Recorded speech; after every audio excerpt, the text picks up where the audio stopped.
Ananas, melon d'eau, mangue, orange et cantaloupe, voici nos trucs pour les couper efficacement. Débutons avec l'ananas. On commence par couper la tête et aussi une partie du bas. Je fais des tranches le plus minces possible, mais malgré ça, il reste un petit peu de chair sucrée et juteuse que je vais chercher avec le couteau. J'enlève aussi la peau, tout le tour de l'ananas. J'essaie d'en enlever le moins possible. Donc, vraiment de rester le plus possible à la surface pour ne pas perdre de mon fameux ananas. C'est sûr qu'après, il y a les petits bouts, les yeux là, qui sont un petit peu durs, qu'on peut enlever soit au fur et à mesure quand on mange, mais personnellement, je préfère les enlever en l'apprêtant. Comme ça, c'est sans souci au moment de le manger. Donc, je coupe l'ananas en deux, je dépose à plat sur la planche à découper pour que ce soit stable et encore en deux avant d'enlever le cœur. Là, il reste des petits bouts encore de chair autour de cette matière un peu dure et fibreuse, mais je la gruge avec mes dents pour ne rien perdre, encore une fois. On obtient des morceaux, c'est ce qui permet de prendre moins de place quand on les range au frigo. Le melon d'eau maintenant, qu'on commence par laver sous l'eau courante avec une brosse, c'est d'ailleurs recommandé pour tous les fruits qu'on va couper. Choisis une planche à découper qui a une rainure tout long ou encore je pose une planche à découper sur un linge à vaisselle parce que quand on coupe un melon d'eau, ça fait du jus et c'est une façon de limiter les dégâts. On coupe le melon d'eau en deux, on dépose sur la planche à découper pour qu'il soit bien stable et là, avec un couteau qui coupe vraiment bien, on fait des tranches quand même assez larges. On tranche d'un côté, ensuite complètement perpendiculaire, on tranche encore, ça va faire des carrés sur la surface, mais attendez de voir quel genre de morceaux on va obtenir avec ça. Ça va être des morceaux super faciles à manger avec les doigts. Et voilà! Pour que notre melon d'eau prenne moins de place dans un plat au frigo, on peut aussi enlever la pelure d'avance, bien sûr, et pour ajouter à des recettes, c'est aussi la meilleure façon de faire. Deuxième façon de couper un melon d'eau qu'on vous propose, un peu plus classique, mais toujours très efficace, c'est d'en faire des pointes. Autour de la mangue maintenant.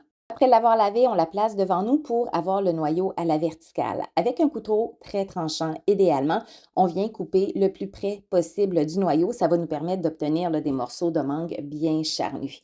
Ensuite, avec ces deux moitiés, on fait des incisions qui vont aller jusqu'à la pleure, mais on ne coupe pas complètement. Donc, des incisions verticales, ensuite horizontales, ça nous permet d'obtenir des cubes et de faire ce qu'on appelle le hérisson avec la mangue. On fait une pression en dessous et voici, on obtient la mangue prête à manger.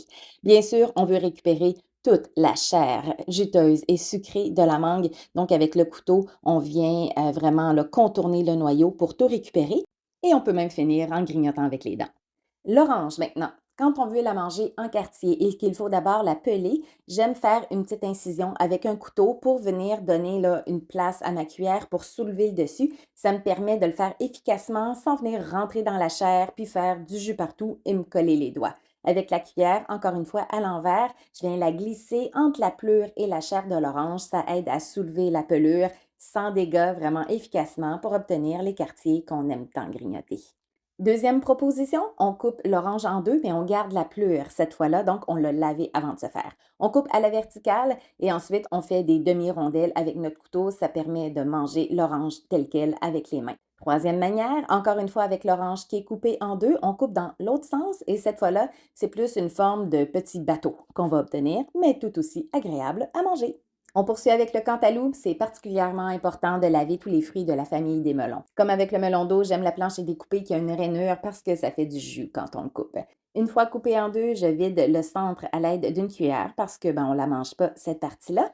Et avec un couteau bien coupant, je fais ensuite des tranches. Je vous propose plusieurs manières de le couper pour le manger. Premièrement, de faire des incisions comme ça jusqu'à la pleure, ça nous permet d'obtenir un melon qui se mange avec les mains. On peut aussi couper la pelure pour avoir un morceau plus entier à manger, soit avec les mains ou encore on coupe la pelure complètement en récupérant le plus de chair possible après la peau. On peut couper en morceaux, soit pour manger immédiatement ou c'est comme ça que ça va prendre le moins de place dans un plat au frigo.